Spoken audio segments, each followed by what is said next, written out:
Hello बच्चों, स्वागत है आपका अपने YouTube चैनल ऑथेंटिसिटी क्लासेस पन्ना में। आज के इस लेक्चर में हम आपके लिए क्लास 10th के एक बहुत ही इम्पोर्टेंट टॉपिक या यूं कहें chapter light reflection and refraction को लेकर के आए हैं। तो आइए स्टार्ट करते हैं। तो जैसा कि आपको पता होगा, आपकी क्लास 10th के सिलेबस में जो फिजिक्स का पार्ट है उसका फर्स्ट चैप्टर आपका क्या है, लाइट रिफ्लेक्शन एंड रिफ्रैक्शन, है ना। तो इसमें देखिए हमको पढ़ना क्या क्या है, इस चैप्टर में क्या क्या है, इसको कैसे पढ़ाएंगे, कितने लेक्चर में पढ़ाएंगे, पहले ये सुनते हैं। देखिए सबसे पहले हम आपको पढ़ाएंगे concept of light. Concept of light की लाइट क्या है, फिर उसके बाद हम पढ़ाएंगे सीधा आपको क्या, रिफ्रैक्शन, वो रिफ्लेक्शन। रिफ्लेक्शन फुल डिटेल में पढ़ाएंगे, इसके टाइप्स वगैरह सब कुछ है ना, इसके रूल्स लॉज वगैरह होते हैं, ये सब इन डिटेल्स रिफ्लेक्शन पढ़ेंगे। रिफ्लेक्शन के बाद हम पढ़ेंगे सीधे सीधे मिरर पढ़ेंगे, और मिरर के टाइप्स पढ़ेंगे, और मिरर्स के फीचर्स पढ़ेंगे, कौन सा मिरर कैसे होता है, ये सब ठीक है। ऑब्जेक्ट वो पढ़ाएंगे, इमेज पढ़ाएंगे, और इसके टाइप्स पढ़ाएंगे। ये चैप्टर का पॉइंट है ना कि क्या क्या इस चैप्टर में पढ़ना है। फिर इसके बाद चलेंगे हम सीधा सीधा कहां, लीनियर मैग्निफिकेशन में। लीनियर मैग्निफिकेशन के बाद पढ़ेंगे हम साइन कन्वेंशन। क्या पढ़ेंगे, साइन कन्वेंशन। साइन कन्वेंशन के बाद पढ़ेंगे मिरर फॉर्मूला, और मिरर फॉर्मूला के बाद इसके न्यूमेरिकल्स। तो ये रहा हमारे चैप्टर का कौन सा वाला पार्ट, ये रिफ्लेक्शन वाले पार्ट का। रिफ्लेक्शन वाले टॉपिक में इतनी चीजें पढ़ेंगे हम, इतनी सारी बातें पढ़नी पड़ेंगी। क्या आप इसमें नहीं आएंगे पॉइंट ऑफ इसके नंबर्स पे कितने सारे कॉन्सेप्ट है, रिफ्लेक्शन के हैं, फिर रिफ्रैक्शन के हैं। आसान चैप्टर है। बाकी आप ये देखिए कि देखिए आपको मार्क्स स्कोर करने हैं, बेहतर समझना है तो थोड़ा सा डेप्थ में पढ़ना पड़ेगा, ठीक है। ऐसे ही रिफ्रैक्शन में होगा। तो आज हम कोशिश करेंगे कि ये पूरा एक ही लेक्चर में हो जाए, नहीं तो हो सकता है ये चैप्टर थोड़ा सा क्या है, लेंदी है। तो वहां पे क्या देखा है, आपको 4 से 5 लेक्चर में ये चैप्टर पूरा कंप्लीट करा दिया जाएगा, जिसमें आपके पूरे PYQs रहेंगे, पूरी थ्योरी रहेगी। जो भी इस चैप्टर में आपको पढ़ाएंगे हम इस लेक्चर में, उसके नोट्स आपको PDF के फॉर्म में डिस्क्रिप्शन में मिलेंगे, तो आप वहां से डाउनलोड कर सकते हैं नोट्स को, है ना। तो अब बिना देरी किए हम स्टार्ट करते हैं। बाकी देखिए अभी पूरा सिलेबस नहीं इस चैप्टर का, ये रिफ्लेक्शन का पार्ट है। ऐसी रिफ्लेक्शन में पढ़ेंगे तब जाकर के हमारा चैप्टर पूरा खत्म होगा। तो आइए स्टार्ट करते हैं। देखते हैं सबसे पहले क्या, कॉन्सेप्ट ऑफ लाइट। सबसे पहले समझते हैं लाइट के बारे में, ठीक है। तो लाइट क्या है, लाइट एक प्रकार से सोर्स ऑफ एनर्जी है भैया, है ना। लाइट क्या है, देखिए अब लाइट के बारे में पढ़ने को बैठो तो लाइट वेव है, वेव का फिर नेचर पढ़ो। बाकी हम इस चैप्टर के कॉन्टेक्स्ट से पढ़ेंगे कि इस चैप्टर के अकॉर्डिंग क्या है। चैप्टर में क्या है, लाइट एक वेव है भाई, वो क्या है, लाइट एक सोर्स ऑफ एनर्जी है। लाइट क्या है, source of energy. That makes light is a source of energy that makes things visible। ये लाइट क्या है, लाइट एनर्जी का सोर्स है जो क्या करती है, थिंग्स को विजिबल बनाती है। जो भी ऑब्जेक्ट्स है, जैसे आप हमें देख पा रहे होंगे हम, है ना, या हम लोग किसी दूसरे को देख पाते हैं, तो कहीं ना कहीं वहां पर लाइट होती है।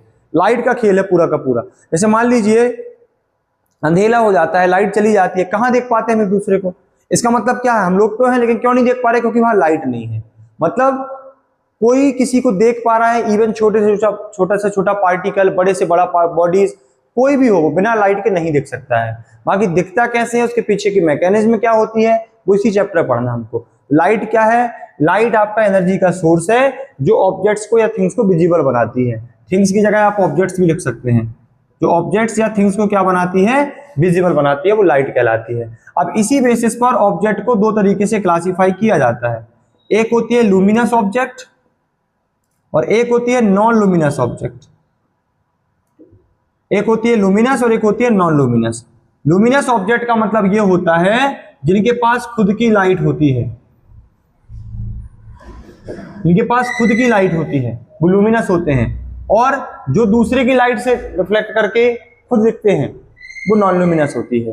मतलब लुमिनस ऑब्जेक्ट क्या है, एक ऐसी ऑब्जेक्ट जिनकी खुद की ऑन लाइट होती है, खुद की लाइट होती है, खुद की लाइट से भैया आप ये कह सकते हैं खुद की लाइट से प्रकाशित होते हैं, लुमिनेट होते हैं, मतलब दिखते हैं आपको।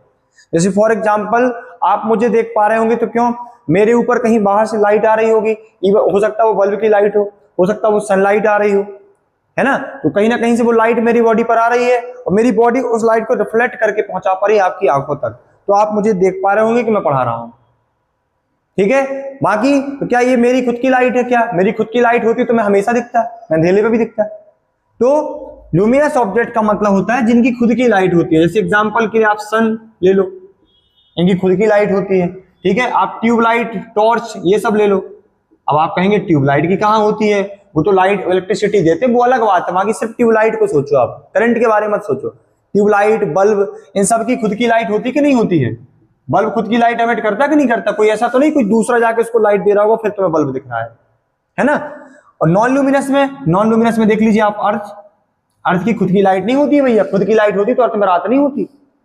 अर्थ पर सन की लाइट आती है, सबको पता होगा, है ना। जैसे मान लीजिए इवन ये मान लीजिए पेन हो गया, है ना, कोई भी मैन हो गया, कोई भी हो गया भैया, है ना, ये मार्कर हो गया, कोई भी भैया, ये बोर्ड हो गया, ये सब क्या है, नॉन लुमिनस है। ऑल थिंग्स अराउंड अस, है ना, बस कुछ को छोड़ करके सबकी सब क्या होती हैं, नॉन लुमिनस होती हैं। नॉन लुमिनस का मतलब होता है कि ऐसी ऑब्जेक्ट्स जिनके पास खुद की लाइट नहीं होती है लेकिन किसी दूसरे सोर्स से लाइट लेकर के अपने आप को लुमिनेट करते रहते हैं, दिखते रहते हैं दूसरे को, वो नॉन लुमिनस होती है। लुमिनस वो होती है जिनकी खुद की लाइट होती है। क्लियर। बाकी इनके नोट्स आपको मिलने वाले हैं पीडीएफ में, तो आप पीडीएफ फॉर्म में तो वहां से लिख लीजिएगा। यहां ज्यादातर चीजें लिखेंगे तो लेक्चर लेंदी जाएगा फालतू में, है ना। ये लाइट हो गया। इसके बाद चलते हैं रिफ्लेक्शन की तरफ। अब इस चैप्टर का आप ये कह दीजिए कि बैकबोन है पूरा का पूरा लाइट का, रिफ्लेक्शन। तो इसको ध्यान से समझिएगा भैया, रिफ्लेक्शन क्या होता है, ठीक है। रिफ्लेक्शन वर्ड सुना जरूर होगा कई बार आपने, reflection of light, reflection of light, ठीक है। एक मिनट रुकिएगा, ठीक। चलिए देखें रिफ्लेक्शन ऑफ लाइट। रिफ्लेक्शन क्या होता है, आप इसको सिंपली ये याद रख लीजिए, bouncing back of light, bouncing back of light through any surface, through any reflecting surface, through any reflecting surface in the same medium, in the same medium। बस इतना भी आप याद रखेंगे तो काम चल जाएगा। क्या, लाइट का बाउंस बैक हो जाना, किसी भी रिफ्लेक्टिंग सरफेस से टकरा करके लाइट का बाउंस बैक हो जाना, उसी मीडियम में क्या कहलाता है, रिफ्लेक्शन ऑफ लाइट। लाइट के रिफ्लेक्शन का मतलब क्या, लाइट का किसी भी रिफ्लेक्टिंग सरफेस से टकरा करके बाउंस बैक हो जाना, ठीक है, क्या, रिफ्लेक्शन ऑफ लाइट कहलाता है। कैसे, समझिए बात को। जैसे मान लीजिए, अब बाउंस बैक का मतलब आप ये समझिए, जैसे लाइट देखिए, हमने कहा ना, सीधा सीधा आप ये सेट कर लीजिए दिमाग में कि हर एक ऑब्जेक्ट जो दिख रही है वो कहीं ना कहीं रिफ्लेक्शन के कारण ही आपको दिख रही है। इस बोर्ड में लाइट पड़ रही है, बोर्ड की लाइट रिफ्लेक्ट होकर के आंखों में जा रही है हमारे, और आंख की रेटिना पे इमेज बनती है, और उसी के कारण हम आप एक दूसरे को देख पाते हैं। तो कहीं ना कहीं जो भी है, जैसे हमने अभी आपको पीछे लाइन लिखवाई कि लाइट थिंग्स को विजिबल बनाती है, लाइट तो बनाती है लेकिन लाइट में भी वो फिनोमेना नहीं हो पाया, कौन सा, रिफ्लेक्शन वाला। मतलब जैसे बोर्ड है, बोर्ड में आने वाली लाइट रिफ्लेक्ट तो हो रही है लेकिन रिफ्लेक्ट होकर के आपकी आंखों तक नहीं पहुंच पा रही है, तो आपकी बोर्ड नहीं दिखेगा। समझ में आया रिफ्लेक्शन का मतलब क्या है, कहाँ यूजफुल है रिफ्लेक्शन। जैसे मान लीजिए फॉर एग्जांपल, जैसे हम एक रूम में बैठे रहते हैं, दूसरे रूम की ऑब्जेक्ट्स हमको थिंग्स नहीं दिखती हैं, दूसरा रूम के जो वॉल है उस साइड का नहीं दिखेगा, क्यों, क्या इसका मतलब वहां लाइट नहीं है। आप वहां बल्ब भी ऑन करके आ जाइए, आप 100 बल्ब लगा दीजिए वहां पर, तब भी आपको वो दूसरा वाला रूम नहीं दिखेगा, दीवार के पीछे क्या है। क्यों नहीं दिखेगा, क्योंकि वहां पर लाइट रिफ्लेक्ट हो रही, दीवार पर लाइट पड़ेगी, टकरा के लौटेगी, लेकिन वो टकरा करके आपकी आंखों तक नहीं आ पा रही है। आपकी आंखों तक नहीं आएगी तो आपकी आंखों में इमेज नहीं बनेगी, इमेज नहीं बनेगी तो वो ऑब्जेक्ट आपको नहीं दिखेगी। तो रिफ्लेक्शन का मतलब समझे, रिफ्लेक्शन क्या है।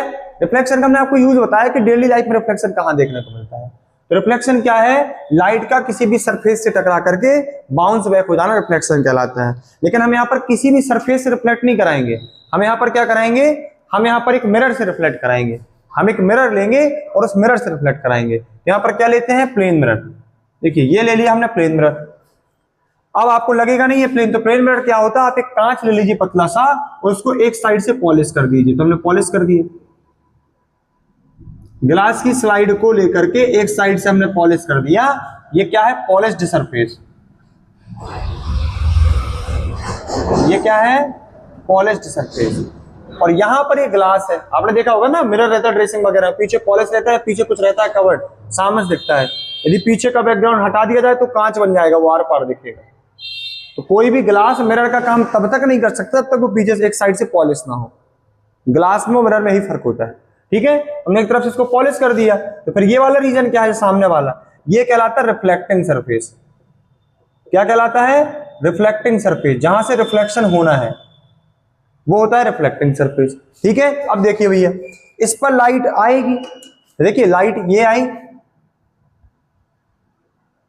अब आप कहेंगे एक लाइट आई, तो एक लाइट को बोलते हैं लाइट रे। हालांकि लाइट कभी एक नहीं आती, लाइट बीम फॉर्म में आती, बंडल के फॉर्म में। ये भी आप वर्ड याद रखिएगा, क्या, जो बंडल ऑफ लाइट होता है उसको बीम कहा जाता है, बीम ऑफ लाइट। लाइट के बंडल को क्या कहा जाता है, बीम। लाइट के बंडल को क्या कहा जाता है, बीम। तो लाइट आ रही है, अब ये लाइट यहां पर आई, और लाइट आने के बाद क्या करेगी, लाइट यहां पर आकर के, समझ गए आप कि लाइट क्या होगी, बाउंस बैक होगी। ठीक है, वैसे ही समझ लीजिए कि आपने एक बॉल ली, बॉल दीवार में आप मार रहे तो वो लौट के आएगी। वैसे लाइट को मारा इसमें सरफेस पर, तो लाइट जाकर के क्या करेगी, इस तरीके से बाउंस बैक हो जाएगी। यदि आप इसको फील कर पा रहे हो, लाइट आई और लाइट बाउंस बैक होकर चली गई, लाइट आई और बाउंस बैक होकर चली गई। यही क्या है हमारा, रिफ्लेक्शन ऑफ लाइट। लाइट आ रही है, लाइट जा रही है। कैसे आ रही है वो एरो से पता चल रहा है, कैसे जा रही है वो एरो से पता चल रहा है। मतलब यदि आप ये एरो नहीं बनाएंगे, इस चैप्टर में एरो का बहुत इंपॉर्टेंस है भैया, बहुत ही ज्यादा इंपॉर्टेंस है। तो आने वाली लाइट रे को क्या कहा जाता है, इंसिडेंट रे। तो इंसिडेंट रे आई, यहां पर क्या हुआ, रिफ्लेक्शन हुआ और लाइट लौट के चली गई। अब ये कौन सी रे है, ये कहलाती है रिफ्लेक्टेड रे। तो इसको शॉर्टकट में अब हम आगे क्या बोलेंगे, आई आर। जब हम आपसे आई आर बोल रहे हैं तो समझ जाया करो कि क्या है, इंसिडेंट रे की बात कर रहे हैं। हम आर आर बोल रहे हैं तो समझ जाया करो रिफ्लेक्टेड रे की बात कर रहे हैं। शॉर्ट में, पेपर में नहीं आपको आर आर लिखना है, इंसिडेंट रे ही लिखना है, रिफ्लेक्टेड रे ही लिखना है। तो आने वाली लाइट रे और जाने वाली लाइट रे। ठीक है, तो रिफ्लेक्शन आपको समझ में आ गया ना। रिफ्लेक्शन क्या है, लाइट का एक सरफेस से टकरा करके बाउंस बैक हो जाना रिफ्लेक्शन कहलाता है। लाइट का एक सरफेस से टकरा करके बाउंस बैक हो जाना रिफ्लेक्शन कहलाता है। आने वाली लाइट रे इंसिडेंट, जाने वाली रिफ्लेक्टेड। अब देखिए भैया, जहां पर ये सब कुछ हुआ है, इस पॉइंट पर, इस पॉइंट को बोला जाता है पॉइंट ऑफ इंसिडेंस। क्या बोला जाता है, पॉइंट ऑफ इंसिडेंस। अब देखिए, एक इसमें समझिए बात को, लाइट कितने डिग्री से आई और कितने डिग्री से गई, इस एंगल को भाई कितने एंगल से आई कितने एंगल से गई, इसको मेजर करने के लिए हम एक इमेजिनरी परपेंडिकुलर लेट कर लेते हैं इसके बीच में। क्या लेट कर लेते हैं, इमेजिनरी परपेंडिकुलर बाइसेक्टर लेट कर लेते हैं, जो नॉर्मल टू द सरफेस होता है, पॉलिश्ड सरफेस, इसलिए इसका नाम हो जाता है नॉर्मल। नॉर्मल वर्ड का मतलब भैया परपेंडिकुलर होता है। नॉर्मल वर्ड का मतलब क्या होता है, परपेंडिकुलर। ये क्या होता है, इमेजिनरी होते हैं भैया। आप ये बताइए, जैसे ये बॉल जा रही है, वहां से टकरा करके बॉल लौट गई, बीच में तो कुछ है नहीं ना, अब है नहीं तो कैसे माना आपने, इमेजिनेशन। ये क्या हो गया, नॉर्मल हो गया। तो आप देख पा रहे होंगे ये नॉर्मल क्या है, इमेजिनरी परपेंडिकुलर, कहां पर, पॉलिश्ड सरफेस पर या रिफ्लेक्टिंग सरफेस पर। परपेंडिकुलर आपको लग रहा होगा, देखिए कैसे, ये वाला एंगल 90 होता है, ऐसे परपेंडिकुलर बोल रहे हैं, है ना, इसलिए इसको क्या बोल दिया ना, नॉर्मल। अब देखिए, एक एंगल यहां बन रहा है, एक एंगल यहां बन रहा है, यहां के एंगल को आई लिखते हैं, यहां के एंगल को आर लिखते हैं। ठीक है, तो यहां पर आई क्या है देखते हैं। आई आप ये तो समझ गए होंगे कि एक एंगल को बोल रहे हैं हम आई, कौन सा एंगल है, इंसिडेंट रे और नॉर्मल के बीच का एंगल, एंगल आई। एंगल आई क्या कहलाता है, एंगल ऑफ इंसिडेंस। क्या कहलाता है, एंगल ऑफ इंसिडेंस। ये आर क्या है, नॉर्मल और रिफ्लेक्टेड रे के बीच का एंगल, ये कहलाता है angle of reflection. Angle of reflection. Angle of incident आपको बताता क्या है, आपको ये बताता कि लाइट कितने एंगल से आई। आर क्या बताता, कितने एंगल से वो मुड़ के गई, कितना मुड़ के गई लाइट, कितना मुड़ के आई थी वो। ठीक है, अब नॉर्मली क्वेश्चन पूछ लिया जाता है आपसे, देखिए एकदम नॉर्मली क्वेश्चन, क्या मान लीजिए लाइट रे ऐसे आई, ऐसे आई तो ऐसे ही लौट जाएगी, समझ पा रहे होंगे आप, एक बॉल को ऐसे ऐसे पटक रहे तो ऊपर चली जाएगी। आपसे पूछेगा एंगल आई बताइए और एंगल आर बताइए, बच्चे क्या करते हैं जल्दी जल्दी में 90 लिख देते हैं इसको, और वो गलती हो जाएगी। क्यों? 90 नहीं है भैया, वो 90 नहीं है। एंगल जो आई होता है वो एंगल आई किसके किसके बीच का एंगल है? किसके बीच का एंगल? एंगल आई नॉर्मल और इंसिडेंट रे के बीच का। तो भैया नॉर्मल क्या है ये, इंसिडेंट रे भी क्या हो गई, उसी लाइन में आ गई, तो थीटा 0 होगा आपका एंगल भैया। अब आप जा रहे हैं वहीं से और नॉर्मल भी वही है, तो एंगल आर आपका 0 होगा। बच्चे जल्दी जल्दी में 90 लिख देते हैं और छोटी सी मिस्टेक्स करके चले जाते हैं। ठीक है, तो ध्यान देना है आई क्या है आर क्या, रट के नहीं जाना, रट के जाओगे तो पेपर आप क्वेश्चन टैकल नहीं कर पाएंगे आप। ठीक है, तो यहां पे समझ में आया आपको कि एंगल आई क्या है, एंगल आर क्या है।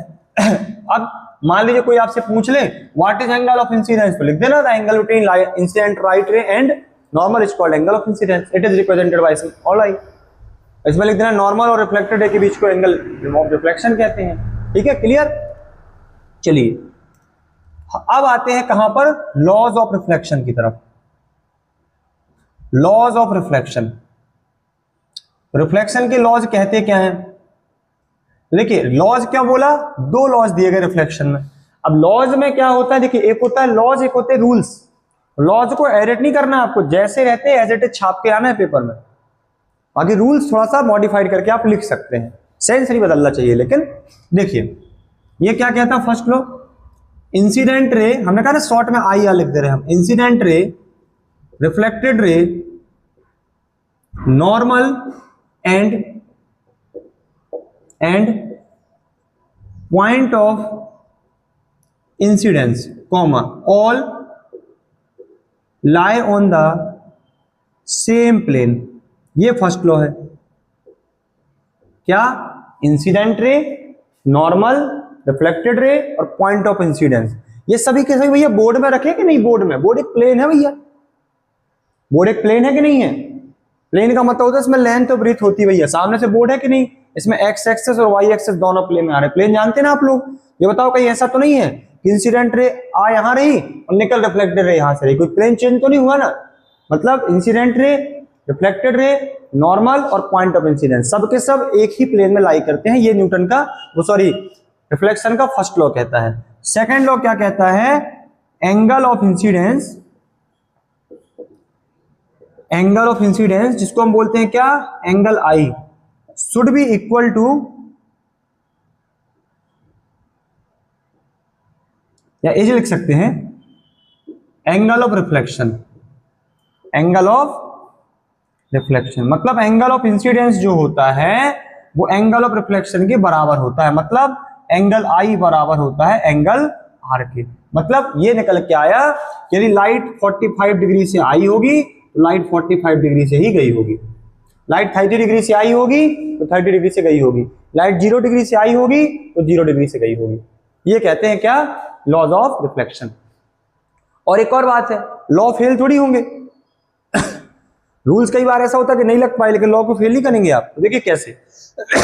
अब यहाँ पर टाइप्स ऑफ रिफ्लेक्शन बताने वाले हम, वहां पर आपसे एक बहुत अच्छा क्वेश्चन असर सरीजर पूछा जाता है, सीबीएसई के पीवाईक्यू में है वो, है ना? तो यहाँ पर क्लियर हो गया आपको लॉज ऑफ रिफ्लेक्शन। पहला लॉज क्या कहता है, incident ray, reflected ray, normal and point of incidence all lie on the same plane. दूसरा क्या कहता है कि angle of incidence should be equal to angle of reflection, जितने एंगल से लाइट आएगी उतने एंगल से लाइट जाएगी।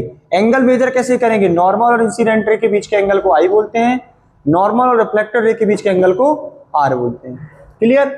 चलिए अब आते हैं कहां, टाइप्स ऑफ रिफ्लेक्शन की तरफ। बाकी टर्मिनोलॉजी आपको सब पता होना चाहिए कि इंसिडेंट रे क्या है ना? वो लाइट जो आकर के गिरती है सरफेस पर वो इंसिडेंट रे है, जो बाउंस बैक होकर जाती है वो रिफ्लेक्टेड रे है।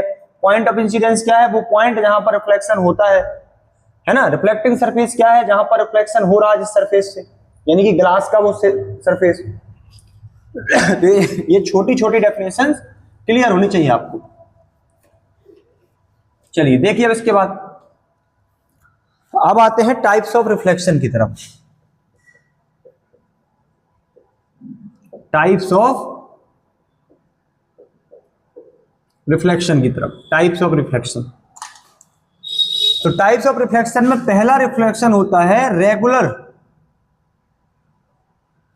Reflection, regular reflection. दूसरा होता है इरेगुलर रिफ्लेक्शन, दूसरा होता है इरेगुलर रिफ्लेक्शन। इरेगुलर रिफ्लेक्शन को कई बार आप लिखा देखेंगे डिफ्यूज रिफ्लेक्शन बोलते हैं इसको। क्या बोलते हैं? Diffuse reflection. तो इरेगुलर रिफ्लेक्शन को कई बार आप क्या लिखेंगे? Diffuse reflection. तो देखिए रेगुलर रिफ्लेक्शन मतलब एक प्रकार से आप ये कह दिए प्रॉपर रिफ्लेक्शन लाइट का। देखिए कैसे, समझिए। जैसे मान लीजिए कोई पॉलिश्ड सरफेस है, सरफेस बढ़िया प्लेन है एकदम, है ना, स्मूथ पॉलिश्ड सरफेस है। ये कैसा सरफेस है? Smooth polished surface. इस स्मूथ पॉलिश्ड सरफेस पर ये लाइट देखिए, ये लाइट आ रही है,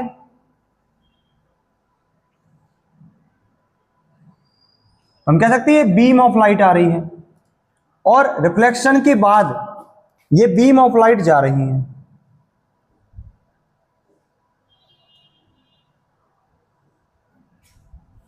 बीम ऑफ लाइट आ रही है और बीम ऑफ लाइट, थोड़ा सा लाइन को ध्यान दीजिएगा, ये पैरेलल बनाना एकदम बिल्कुल एग्जैक्ट पैरेलल। ये लाइट आ रही है, ये लाइट जा रही है।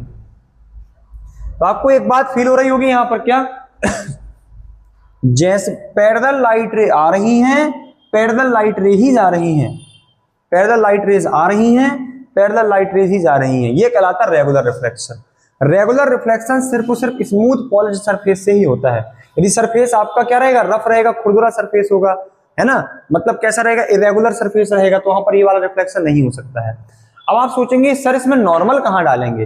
भैया इसमें 3 नॉर्मल आएंगे। एक बात याद रखिएगा, नॉर्मल हमेशा इंसिडेंट रे जहां पर गिरती है वहीं पर परपेंडिकुलर ड्रॉ किया जाता है, सरफेस के परपेंडिकुलर। नॉर्मल का 90 डिग्री होना इस बात पर डिपेंड नहीं करता है। नॉर्मल का एक बात नोटिस करिएगा आप अभी हमारे, क्या नॉर्मल का 90 डिग्री होना लाइट रे पर डिपेंड नहीं करता है, सरफेस पर डिपेंड करता है कि उस सरफेस पर 90 कैसा दिखेगा, उस सरफेस का उस टाइम पर परपेंडिकुलर उस पॉइंट पर कैसा बनेगा वो नॉर्मल होगा। यहां पर 3 अलग अलग नॉर्मल बनेंगे, देखिए कैसे।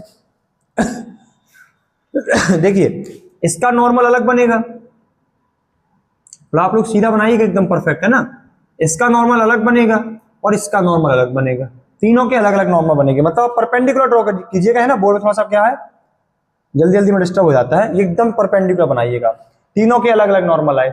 मतलब क्या बताना हमको कि जो नॉर्मल होता है, नॉर्मल सरफेस के अकॉर्डिंग बनाते हैं, सरफेस के अकॉर्डिंग, नॉर्मल सरफेस के अकॉर्डिंग बनाते हैं। क्लियर? अब आते हैं कहां हम? इरेगुलर रिफ्लेक्शन या डिफ्यूज रिफ्लेक्शन की तरफ। तो देखिए इरेगुलर रिफ्लेक्शन क्या होता है, इसमें हम क्या लेते हैं? इसमें लेते हैं हम इरेगुलर सरफेस, ऐसे ये इरेगुलर सरफेस ले लिया हमने, ठीक है भैया, ये इरेगुलर सरफेस ले लिया। अब इस पर लाइट रे डालनी है हमें, देखिए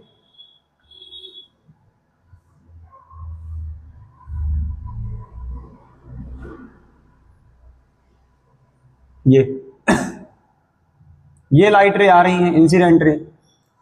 अब क्या करना, ये कैसे जाएंगी? तो इस पर आप परपेंडिकुलर ड्रॉ कीजिए, उससे और क्लियर हो जाएगा। बाकी ये बात तो आपको क्लियर हो रही होगी कि पैरेलल नहीं जाने वाली है, सरफेस भी उठपटांगे। आप यदि बॉल भी यहां मारेंगे तो यहाँ की बॉल ऐसे लौटेगी, ये कहीं और जाएगी, ये और कहीं जाएगी, ये तो फील हो रहा होगा ना इसमें। सबसे पहले आप परपेंडिकुलर ड्रॉ कीजिए, एक ये हो गया,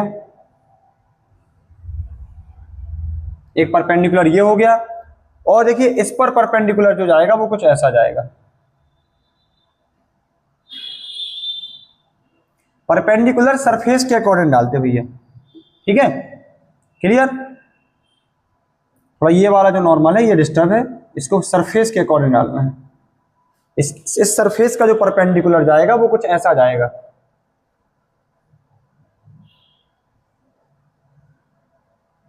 ऐसा कुछ, इस पर 90 दिखना चाहिए। तो देखिए इसका इंसिडेंट एंगल अलग है, आई ये मुड़ेगा थोड़ा सा अलग, देखिए बिल्कुल इतना सा ये रिफ्लेक्ट होकर लाइट चली गई मान लीजिए, ठीक है, ये इतना है तो ये थोड़ा सा इतना ही खुलेगा, जितने से आएगा उतने से ही जाएगा। ये देखो कितना ज्यादा रिफ्लेक्शन इसका, तो ये कुछ ऐसा भी चल जा सकता है। देखिए अब देखिए लाइट आई, हमने लाइट जैसी आई उसके रिस्पेक्ट में नॉर्मल हर जगह परपेंडिकुलर सरफेस के अकॉर्डिंग 90 डिग्री से डाल दिया। ठीक है, फिर हमें ये बात ध्यान रखनी, लाइट जितनी डिग्री से आई होगी उतनी डिग्री से जानी है, जितनी डिग्री से आई होगी उतनी डिग्री से जानी है, जितने एंगल से आई होगी उतने एंगल से जाना है। तो देखिए अब यहां पर क्या हुआ, ये ब्लैक कलर की जितनी भी हमने रेज बनाई है ये क्या है, रिफ्लेक्टेड रेज। ब्लू कलर की क्या है, इंसिडेंट रेज। तो इंसिडेंट तो हमारे हाथ में है, जैसे टॉर्च से लाइट डाली वो तो पैरेलल आएगी ना, जाने वाली सरफेस के हाथ में है। तो यहां आपको ऐसा नहीं लग रहा है कि यहां पर failure of laws of reflection, specially second law, आपको ऐसा नहीं लग रहा है कि सेकंड लॉ यहां पर फेल हो गया? क्योंकि सेकंड लॉ कहता था जैसी लाइट आएंगी वैसी जाएंगी, पैरेलल आई है लेकिन गई तो नॉन पैरेलल है। ऐसा लग नहीं रहा आपको?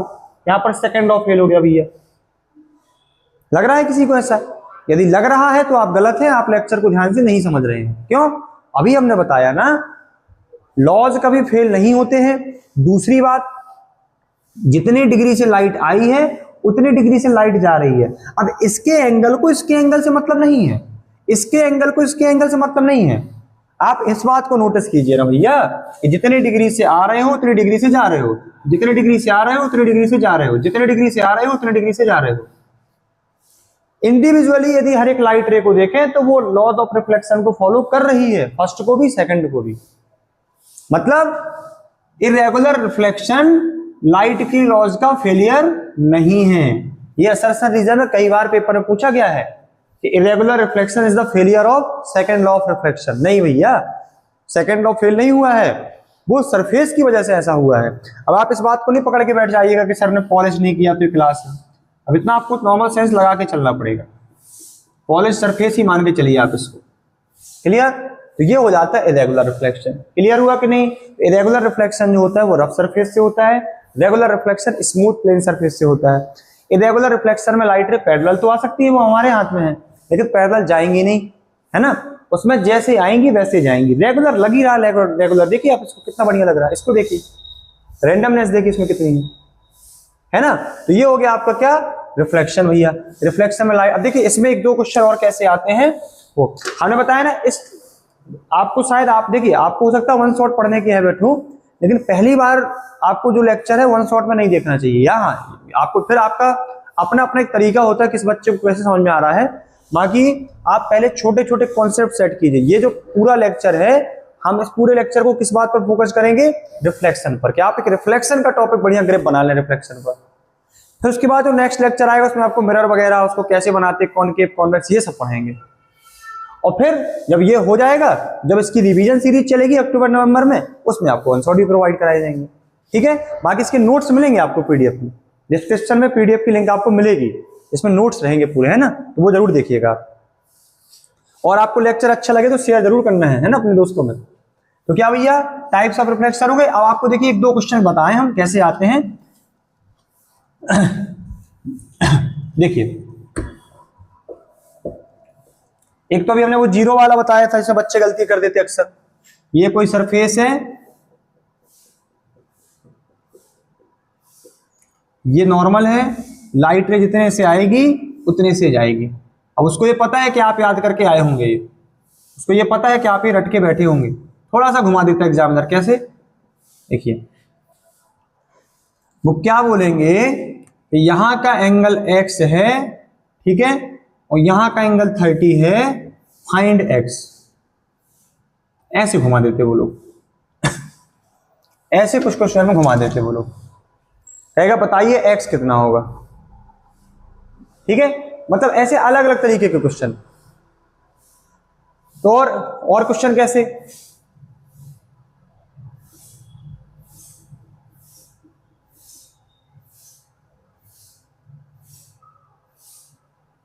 ये लाइट रे आ रही, ये लाइट रे जा रही है, और ऐसे बोल देंगे वो, और ये आपसे बोल देंगे, यहां का एंगल दे देंगे आपको। मान लीजिए उन्हें दे दिया, आपको दे दिया ये भैया 30 ले लीजिए, 30 डिग्री दे दिया। आपसे बोलेंगे sum of angle I and angle R sum of angle I and angle R equal 120, ऐसे कुछ बोल देंगे, ठीक है। और यहां वाली वैल्यू भी गायब कर देंगे ऐसे, फाइंड एक्स ऐसे क्वेश्चन में आ जाते हैं, ठीक है। और एक आपको बताया ही हमने, क्या एक ये बताइए कि बच्चे इस वाले में सबसे ज्यादा गलती करते हैं, ये लाइट आई लाइट गई और आपसे पूछेगा एंगल आई बताइए एंगल आर बताइए, इसमें बच्चे बहुत गलती करते है ना। देखिए अब ध्यान से, तीनों में लगना क्या है, सेकेंड लॉ ऑफ रिफ्लेक्शन। देखिए ये 30 है तो लॉज ऑफ रिफ्लेक्शन से ये 30 होगा, और ये पूरा क्या होता है 90, तो x प्लस 30 की वैल्यू क्या हो गई 90, तो x की वैल्यू 60 आई। इतनी डायरेक्ट नहीं करना, लेकिन पेपर में लिखना प्रॉपर, इसको नेम देना A O B C ऐसे दे करके, फिर सेकंड लॉ का स्टेटमेंट लिखना, फिर लगाना, तब मार्क्स मिलेंगे आपको। MCQ वगैरह में कर सकते हैं आप। यहां देखिए भैया, I और R का सम 120 है, I और R दोनों बराबर होते हैं भैया। यदि इनका सम 120 है तो एक 60 होगा दूसरा 60 होगा, यहाँ 60 यहाँ 60। जब ये 60 है तो x को 30 बनना पड़ेगा। क्यों बनना पड़ेगा, क्योंकि 90 मैनेज करना उसको, ठीक है। ये दूसरा सॉल्व हो गया। तीसरा देखिए, लाइट आई लाइट गई। अब हमने पीछे भी बताया जस्ट कि 90% बच्चे इसको 90 लगा देते हो, खत्म काम। क्यों 90 नहीं होगा भैया, नॉर्मल ड्रॉ करो आप, इसका नॉर्मल यही आएगा। तो नॉर्मल और इंसिडेंट रे के बीच का एंगल 0 डिग्री, नॉर्मल और रिफ्लेक्टेड रे के बीच का एंगल 0 डिग्री, ये हमारे इसका करेक्ट आंसर होगा, ठीक है। तो इस लेक्चर में हमने आपको क्या बताया, लाइट का जो रिफ्लेक्शन होता है वो कैसे होता है, रिफ्लेक्शन ऑफ लाइट के बारे में हमने आपको पढ़ाया।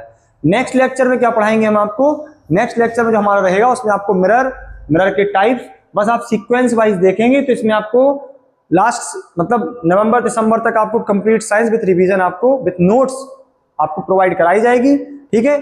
आई थिंक आपको लेक्चर बहुत ही बढ़िया लगा होगा। यदि आपको लेक्चर बढ़िया लगा हो तो चैनल को सब्सक्राइब, वीडियो को लाइक और शेयर जरूर करें। धन्यवाद।